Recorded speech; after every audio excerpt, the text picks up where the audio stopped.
Parlons santé, vous proposez une assurance pour rembourser les soins dentaires. Son coût estimé environ 200 millions à Genève. Qui doit payer pour cette assurance ? Bien, c'est finalement le principe de l'assurance. Il y aurait des cotisations à payer effectivement pour couvrir cette assurance. Et c'est effectivement à moitié les employeurs, à moitié les assurés. Taxe sur les boissons sucrées, c'est quelque chose qu'on peut envisager pour vous ? On peut en discuter, mais pour nous, c'est plutôt un financement par le biais des retenues sur le salaire qui nous paraissent plus opportunes que simplement de taxer les boissons sucrées. Je crois que c'est plus en matière d'éducation, je dirais la diététique ou les produits qui sont effectivement favorables à la santé et puis finalement qui peuvent peut-être nuire à celle-là qu'il faudrait développer.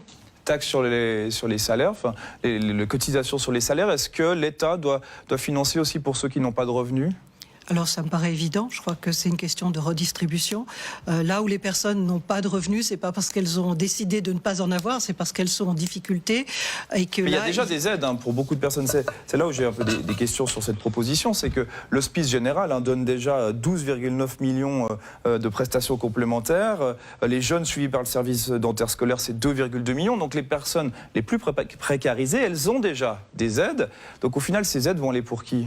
Alors précisément pour les classes moyennes dites basses, celles qui aujourd'hui sont assommées par de lourdes charges et qui finalement ne peuvent pas émarger à ces systèmes d'aide dont vous parlez, qui permettent effectivement d'assurer des prestations pour ceux qui sont réellement en difficulté. Or, il faut bien que l'ensemble de la population, et notamment la part qui rencontre le plus grand nombre de difficultés pour pouvoir affronter des soins dentaires, puisse bénéficier de soins dentaires dont on sait qu'elles ont, si on y renonce, qu'elles ont ensuite des répercussions importantes sur la santé plus générale. Les dentistes vous répondent, et des études le montrent à l'étranger, que ce n'est pas le revenu qui fait que les gens ne vont pas chez le dentiste, c'est le niveau de formation.